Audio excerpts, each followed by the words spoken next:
stress is another thing. What does stress to your body? It again creates certain chemicals in your body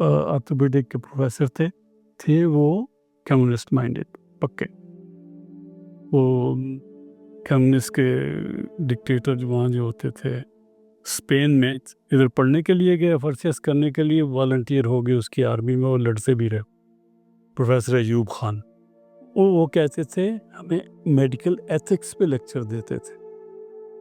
انہوں نے ایک بات مجھے نہیں بھولے گی ان کی, even if you don't believe in God create one, place him up there and worship him. اور یہ جو ہے نا ایک افہیم جس کو اوپیم کہتے ہیں, جی یہ آپ کا فیس بھی ہے. اس سے اگر آپ وہ فیس آپ کا جتنا اسٹرانگ ہوگا آپ کو اسٹریس کم ہوگی. شوگر کا ہارٹ سے کیا تعلق؟ ہاں, شوگر کیا کرتی ہے. 10-15 سال پہلے BBC پہ پوری ایک ڈاکومنٹری میں نے خود سنی تھی, دیکھی تھی. WHO نے ریکمنڈیشن بنائی, 20-25 سال پرانی بات ہے, کہ انسان کو صرف 40 سے 50 گرام شوگر کی ایک ایڈلٹ کو ضرورت ہوتی ہے. یہ کتنے چمچے؟ اس سے زیادہ 5 چمچ ایٹ دا موسٹ, اس سے زیادہ جتنی چاہیں شوگر کھائیں گے وہ آپ کے لیے پیور وائٹ سویٹ پوائزن بن جائے گی. یہ WHO نے اپنی رپورٹ بنا کے اس کو پبلش کر رہے تھے. Here comes Secretary Industries of America to Geneva, threatens them. WHO اس وقت بھی فنڈنگ ہوتی تھی اس کی زیادہ تر یونائٹڈ اسٹیٹس سے. اب تو آپس میں وہ ٹرمپ نے کچھ اور ہی کر دیا, پتہ نہیں کیا کر دیا. تو کہ well stop your funding entirely if you promote this. کس وجہ سے وہ آیا تھا, انہوں نے وہ پبلش کی. کس وجہ سے وہ کیا تھا انہوں نے, کہ انہوں نے کہا کہ جی if you go in high street in America, ایک میل میں 4 یا 5 یا 6 آپ کو sugary drinks and sugary edibles کے بڑے بڑے ایڈورٹیزمنٹس ملتے ہیں. وہ ساری انڈسٹری پنپتی ہے اس سے. تو انہوں نے کہا کہ نہیں جی, فیٹ جو ہے نا وہ بیسیکلی آپ کو خراب کرتی ہے, اس سے اوبیسٹی ہوتی ہے. اوبیسٹی کیونکہ زیادہ تھی امریکہ میں, انہوں نے کہا جی فیٹ سے اوبیسٹی ہوتی ہے. تو دوسری طرف انڈسٹری لگ گئی کہ فیٹ فری ہو گیا, سالٹ فری ہو گیا, فیٹ فری ڈائٹ آپ کو دیں. تو انہوں نے مارکیٹ کرنی شروع کر دی. دونوں انڈسٹری پنپی. پھر آفٹر 10-15 ایئرس کیونکہ انہوں نے دیکھا جی فیٹ فری ہم دیتے ہیں لیکن اوبیسٹی پھر بھی نہیں بڑھی, ہارٹ ڈیزیز پھر بھی نہیں کم ہوا. پھر انہوں نے سوچا کہ نہیں, it's sugar not the fat. Sugar کے بہت بڑی کمپنیز ہیں who are making sugary drinks, اور they are MNCs, multi nationals ہیں جو پاکستان میں بھی آ کے بنا رہی ہیں, اور پھر یہ جو ہیں یہ اسکولز تک پہنچائے گئے ہیں. جب ہم چھوٹے ہوتے تھے تو کہا جاتا تھا, بہت بڑی بات ہوتی تھی کہ کولڈ ڈرنک کہا جاتا تھا اسے, سافٹ ڈرنک تو آپ کہتے ہیں, کولڈ ڈرنک جی آ رہا ہے. تو ہمارے لیے وہ بڑی ایک نایاب چیز ہوتی تھی. After maybe couple of months شاید ہم کوئی کولڈ ڈرنک پیا کرتے تھے. لیکن اب تو میرا خیال میں مائیں جو ہیں وہ بچوں کو انکریج بھی کر لیتی ہیں کہ پیاس لگی ہے تو یہ جوس کا ڈبہ لے لو, جو میرا خیال میں بالکل نیچرل نہیں ہوتا, اور یا پھر وہ ان کو کوئی کولڈ ڈرنک دے دیں گی, اور وہ سارے اسکولوں میں بھی مل رہا ہے. آپ کہتی ہیں میرے بچے جو چھوٹے تھے نا, جب 3ری 4ھی 5ویں پڑھتے تھے, ہم ان کو اسپیشلی لے کے جاتے تھے. آؤ یار, آپ کو ہم شہر میں جاتے تھے, خاص ایک دکان ہوتی تھی, وہاں سے ان کو ہم یہ جوس یا کوئی one of the related drinks لے کے دیتے تو بڑے خوش ہوتے تھے, چھلانگے مارتے تھے. آج کل تو گھر کے اندر کریٹوں کے کریٹ آتے ہیں ان چیزوں کے, نو پرابلم. فوڈ پینڈا کو کہیں دنیا کی جو جہان کی وہ چیز لا کے آ دیتا ہے, گھر کی کوکنگ تو ختم ہو گئی. Sugar is one of the major causes, overeating sugar, of obesity in the whole world. اور پاکستان میں خاص کر ورلڈ بینک کی یہ رپورٹ ہے, پچھلے 3-4 سال میں وہ آئی ہے کہ 3 سال میں اوبیسٹی کا جو تناسب ہے وہ 4 گنا بڑھ گیا ہے, 4 times 400%. Obesity is known to be the mother of diseases. سب سے زیادہ اس کی جو کاز کرتی ہے وہ ڈائبٹیز میلائٹس ہے, which is another mother in law of the diseases. اور وہ اتنی بیماریاں پیدا کرتی ہے کہ جس کی حد کوئی نہیں. اس میں کینسر بھی ہے, جس میں ہارٹ ڈیزیز بھی ہے, اور کڈنی ڈیزیز بھی ہے, اس میں سٹروکس بھی ہوتے ہیں. اور یہ obesity, diabetes and related diseases جو ہے نا, دنیا میں سب سے زیادہ ڈیتھس اسی سے ہوتی ہیں. Pakistan is number 1 these days in the world in the prevalence of diabetes mellitus type 2. Pakistan by itself. اسی وجہ سے کہ ہم شوگر بے تحاشا کھاتے ہیں. شوگر کا سب سے زیادہ جو استعمال ہے نا, وہ انڈسٹری میں ہوتا ہے, گھر میں نہیں ہوتا. آج سے چند سال پہلے 2021 تک 70% sugar in Pakistan was being used by the industry, 30% was being used at homes, جس میں آپ سویٹ ڈش کھاتے ہیں, جس میں چائے میں ڈال کے کرتے ہیں, یہ کچھ کرتے ہیں.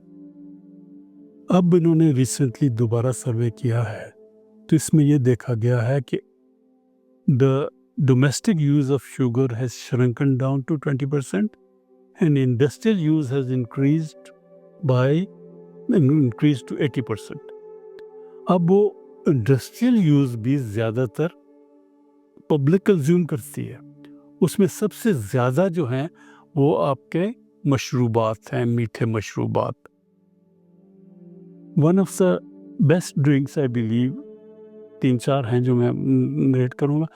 ہمارے گھر میں جو پیا جاتا ہے وہ نیمبو پانی پیا جاتا ہے, فریش لائم.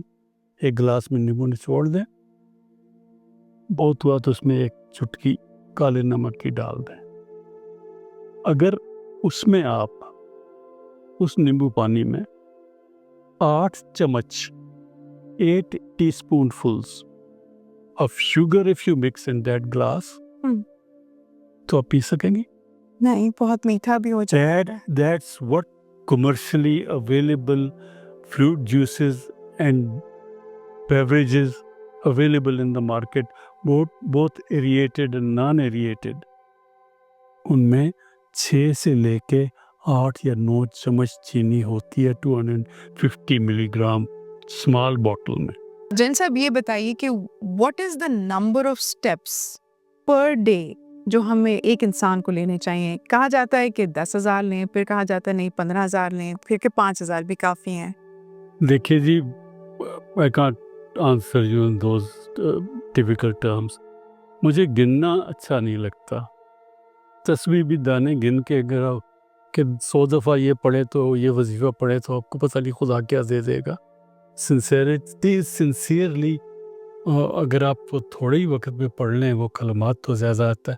اب دیکھیں اسٹیپس از آلرائٹ, لیکن میں یہ کہوں گا کہ اف یو ایٹ لیسٹ جو چاہیے ایک ایڈلٹ کو is a semi brisk walk for about an hour. 1 گھنٹہ. ہاں جی, جب جاگنگ کا کریز ہوا نا اور بغیر سوچے سمجھے بونا نہ بھی چھوٹا نہ بھی جاگنگ شروع کی, کئی لوگوں کو راستے میں پرابلم شروع ہو گئی. If you are to do more, میں ایڈلٹس کے لیے بات کر رہا ہوں, اور specially over 40 years of age. If you are to do more you have to go to the doctor. اپنا اسٹریس ٹیسٹ پہلے کروائیے گا, اور پھر آپ کو ڈاکٹر بتائے گا کہ آپ اس حد تک اپنے ہارٹ ریٹ کو ریس کر سکتے ہیں, تو then you can do more. But brisk or semi brisk walk for at least an hour a day is a minimum thing. اور دوسرا یہ کہ کئی لوگ کہتے ہیں جی تو میرا تو کام ہی ایسا ہے, میں سیلز مین ہوں شاپ میں, یا میں فیکٹری میں کام کرتا ہوں, اوپر نیچے جاتا ہوں. لیکن نہیں, اپنی صحت کے لیے آپ کو باقی ساری چیزوں کو علیحدہ کر کے, اپنے کام کو علیحدہ رکھ کے اپنے لیے کچھ وقت نکالیں. اسٹریس کم کرنے کا طریقہ میں آپ کو بتاؤں. جی. آپ 24 آورز میں کچھ وقت خالص اپنے لیے نکالیں. اس وقت میں آپ دنیا کی جتنی وریز ہیں گھر میں یا آپ کے ورک پلیس میں یا آپ کی سوسائٹی میں, ان کو ایک طرف رکھیں. کچھ ایسا کام ڈھونڈیں جس کے اوپر آپ کنسنٹریٹ کر سکیں اور ان چیزوں کو بھول سکیں. مثلاً کوئی سپورٹ. گولف کھیلتا ہوں میں سکھایا گیا کہ گولف کی بال کی طرف دیکھتے جاؤ, جب دماغ آپ کا بالکل خالی ہو جائے، باقی چیزوں سے صرف گاف کا بال ہی آپ کو نظر آئے، تو پھر اس کو ایڈ کر پھر سیدھی جاتی ہے. اتنی کنسنٹریشن کریں. آپ ایسی عبادت کریں کہ خدا آپ کو دیکھ رہا ہے یا آپ خدا کو دیکھ رہے ہیں. کتنی آپ گیم کر سکتے ہیں، اسٹرینوس اور semi strenuous depending upon your personality, کہ باقی چیزوں کو بھول جائیں. کتنا آپ دوستوں کے ساتھ بیٹھ کے کہہ کے لگا سکتے ہیں باقی چیزوں کو بھول کے. Not using any drinks. تو وہ یہ چیزیں آپ کی سٹریس دور کرتی ہے. دوسرا، آپ کا نیت اچھی رکھیں، محنت کریں، نتیجہ خدا پہ چھوڑیں. کریونگز کیا ہے؟ لوگ کہتے ہیں ہمیں جی بڑی میٹھے کی کریونگز ہو رہی ہے، اور بچے بھی اسی طرح سے ایسے جیسے کہ فوراً ہی میٹھا ملنا چاہیے. میٹھے کی کریونگ، کاربوہائیڈریٹس کی کریونگ، چپاتی کی کریونگ، سگریٹ کی کریونگ، یہ عادت سے بعد میں ایڈکشن بن جاتی ہے. شروع میں تو عادت ہوتی ہے، پھر ایڈکشن بن جاتی ہے. اس کو آپ اپنی first of all your own will power and your peer pressure, کہ آپ کے دوست، آپ کے رشتہ دار، آپ کے بھائی، ان کے سامنے آپ نہیں پیتے، بڑوں کے سامنے نہیں پیتے، تو وہ آپ کے اوپر انفلوئنس ڈالتے ہیں کہ نہ کرو. میں جو ایڈوکیسی کرتا ہوں لوگوں کو، کہ میں اسکولوں میں جاتے ہیں، بچوں کے اسکولوں میں جاتے ہیں، بچیوں کے اسکولوں میں جاتے ہیں، میں نے کہا آپ کا کام ہے اپنے بڑے بھائی، اپنے والد کو سگریٹ چھڑانا. ایک بچی کی بات باپ بہت کم ٹالتا ہے. ایک دفعہ کہے گی، دو دفعہ کہے گی کہ پاپا سگریٹ نہ پیے، مجھے اچھی نہیں لگتی، آپ کے منہ سے بو آتی ہے. دو دفعہ کہے گی، چھوڑ دے گا باپ. بیوی کی بات اتنے نہیں مانے گا، بھائی کی بات اتنی نہیں مانے گا جتنی اپنی بیٹی کی مانے گا. تو یہ، اور جس محفل میں آپ ہوتے ہیں نا، وہاں پہ اگر سگریٹ زیادہ پی جاتی ہے تو آپ راستے سے کریز جمع ہو جائے گی. وہاں پہ ڈرنکس شروع ہوتے ہیں تو آپ ڈرنک کرنا لگ پڑیں گے. تو society and your company matters a lot. تو اس میں آپ کو محنت بھی کرنی پڑتی ہے، تھوڑی سی ول پاور بھی دکھانی پڑتی ہے کہ آپ سگریٹ کی ڈبی بھری ہو تو آپ چھوڑ دیں، جی میں سے بات نہیں لگاتا آج کے بعد، پڑی رہے سامنے.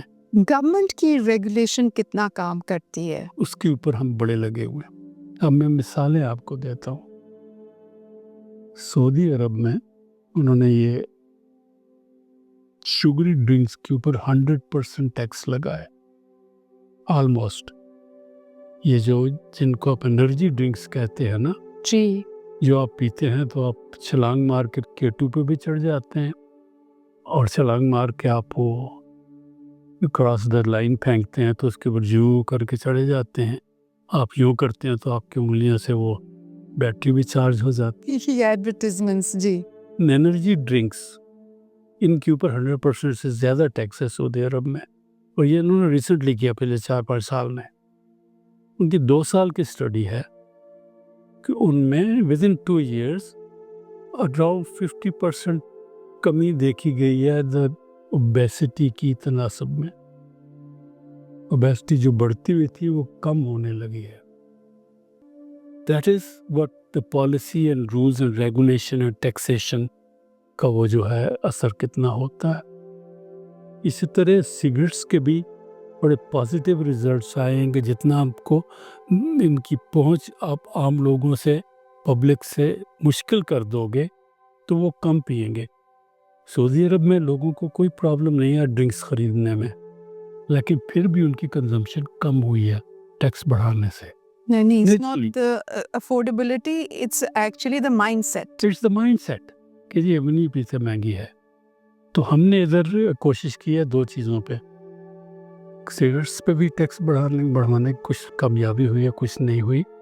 اور شوگری ڈرنکس پہ بھی، اس پہ میرا خیال ہے 20% تک اس میں لگی ہے وہ ایکسائز ڈیوٹی انہوں نے لگائی ہے. پہلے جو نہیں تھی، جوسز کے اوپر تو بالکل ہی نہیں تھی، باقی جو ایریٹڈ ڈرنکس ہیں ان کے اوپر تھوڑی تھی. تو یہ بڑھا کے 25 to 20% آج کل ہے. کوئی ریگولیٹری باڈی ہے اس کی؟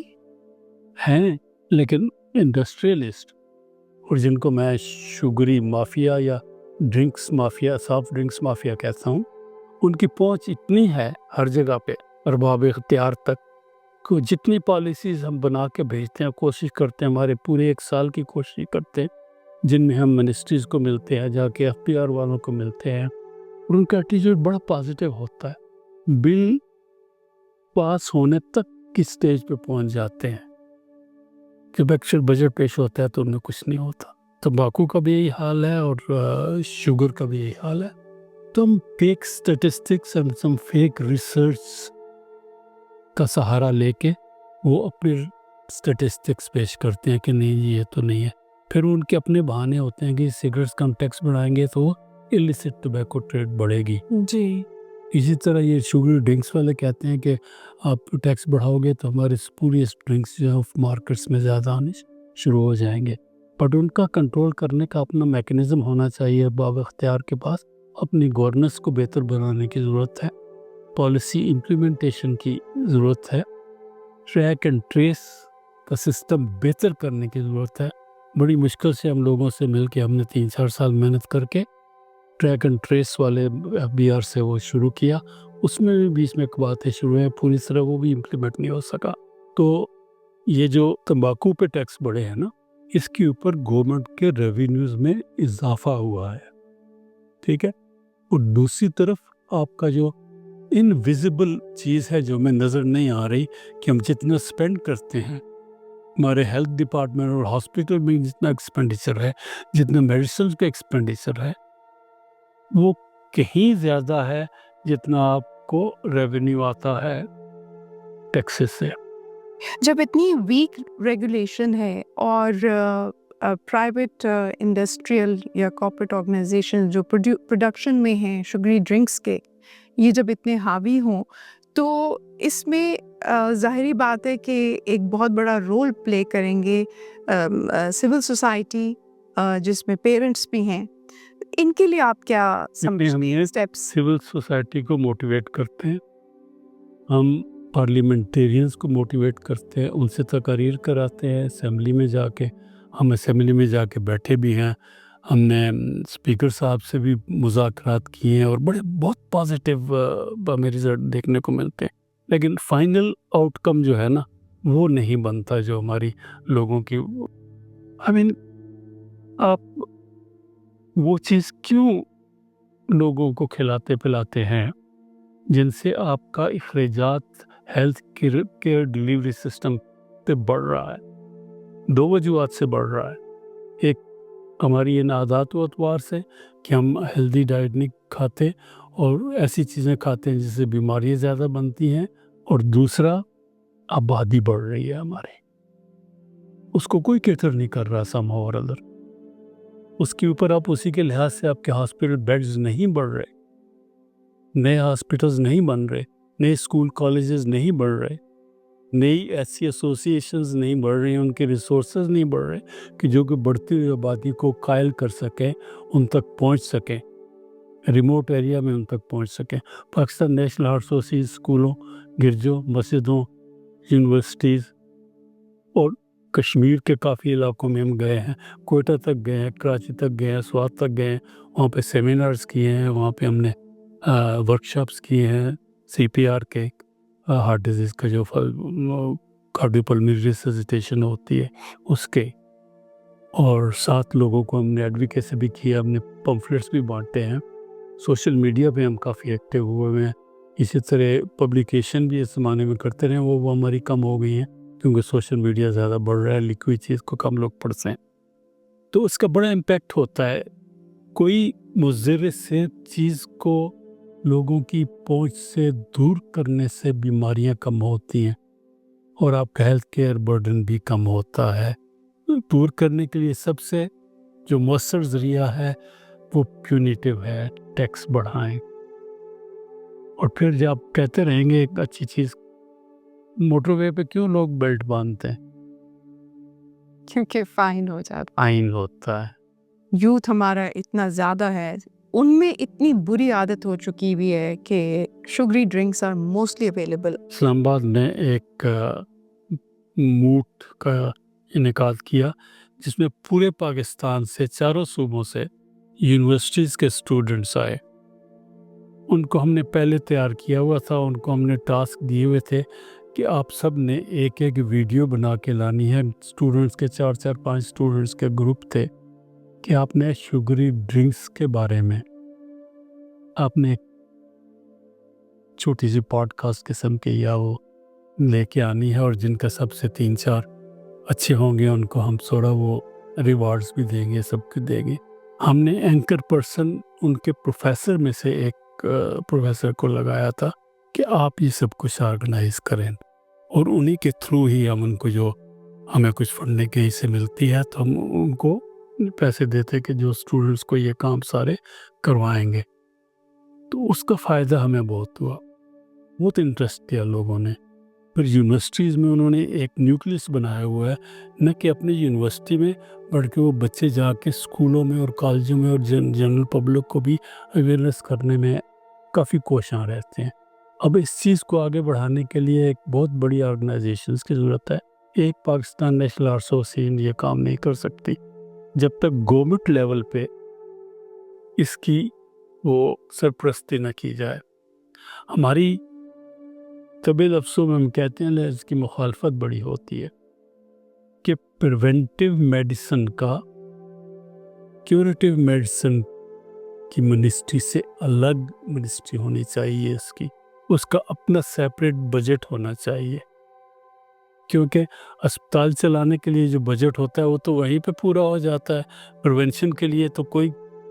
And then in medical colleges اور میڈیکل انسٹیٹیوشنز میں تھیوری پہ تو بہت زور دیا جاتا ہے, لیکن پریکٹیکلی یہ انسینٹیو ڈریون پروفیشن نہیں ہے پریونٹیو کارڈیالوجی کا یا پریونٹیو میڈیسن کا. لوگوں کا اسٹرکچرڈ پروموشنز نہیں ہوتی, ان کی پرائیویٹ پریکٹس نہیں ہوتی کہ انہوں نے لوگوں کو یہی کہنا ہے کہ بھئی آپ یہ کھاؤ اور یہ نہ کھاؤ. اس کے تو لوگ پیسے نہیں دیتے. پرائیویٹ پریکٹس میں بیٹھتے ہیں, آپ سے ایڈوائز کریں تو کوئی نہیں آپ کے پاس آتا. تو ان کے لیے انسینٹیو ڈریون ہونی چاہیے, ان کے لیے سیپریٹ بجٹ ہونا چاہیے منسٹری میں. اگر سیپریٹ منسٹری نہیں بنا دے تو ایک سیپریٹ ڈائریکٹریٹ ہونا چاہیے, اور جو ان چیزوں کو اپنی جو پورے پاکستان میں پاکستان نیشنل آرٹس ایسوسی کے طرح اور بھی آرگنائزیشن ہیں جس طرح کا کام کرتی ہیں لوکل لیول پہ, ان کے ساتھ کوآرڈینیٹ کر کے اور ان معاملات کو عام پبلک تک پہنچائے. ہمارے جو کوآپریشن ہے نا ہماری, وہ پاکستان کی جتنی ڈاکٹروں کی پروفیشنل ایسوسیشنز ہیں, ڈائٹیشنز کی پروفیشنل ایسوسیشن ہیں, ان سے ہمارے بڑے اچھے روابط ہیں. کارڈیالوجی سوسائٹی ہے, پاکستان کارڈک سوسائٹی ہے, پاکستان سرجنز کارڈک سرجنز کی سوسائٹی ہے, پاکستان چیسٹ فزیشین کی سوسائٹی ہے, کینسر والوں کی سوسائٹی ہے, میٹابولک ڈیزیز والوں کی سوسائٹی ہے. تو ان سے ہم گائے بگائے ایڈوائز بھی لیتے ہیں, اور پھر ہم نے جو کام کروانا ہوتا ہے نا CBR کو ہم پریشرائز کرنے کے لیے, بل شل بنانے کے لیے ان کی ریکمنڈیشن لیتے ہیں.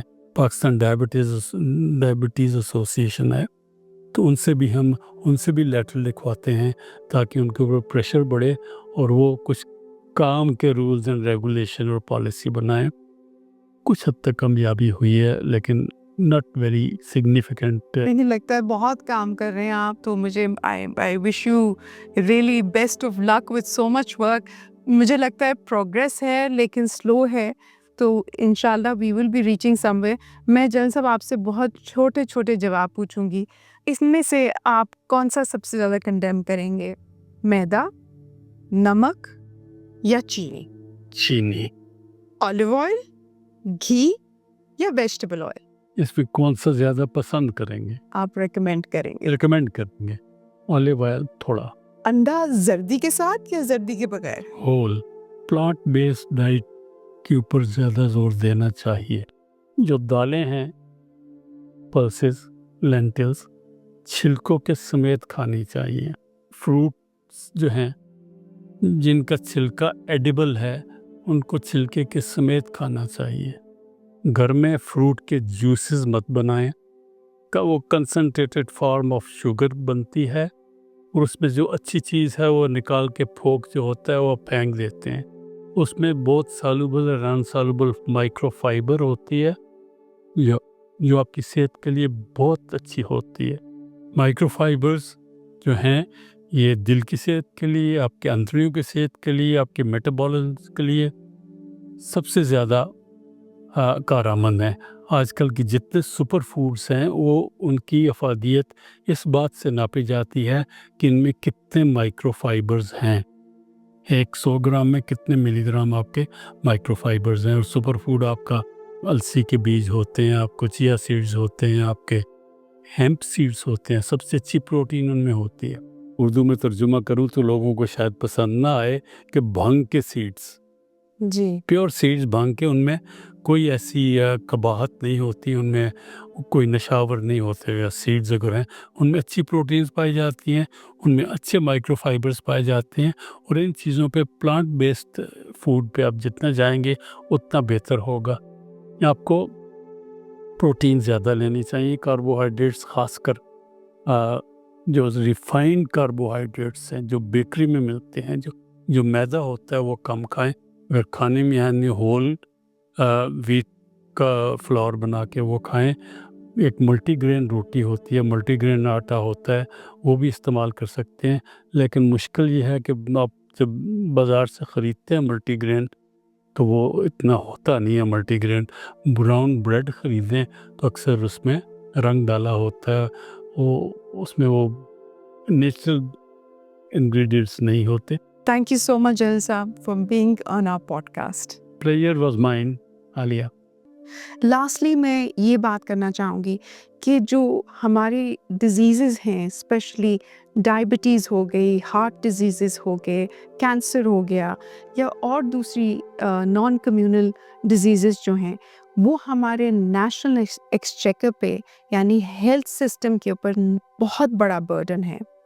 اس میں فار ایگزامپل جو ہم صرف لون لیتے ہیں، پاکستان لون لیتا ہے IMF سے، وہ $1.3 بلین کا ہے، جبکہ ہم صرف ایک ڈیزیز جو ہے ڈائبٹیز، اس کی مینجمنٹ پہ پاکستان 2.6 بلین خرچ کرتا ہے۔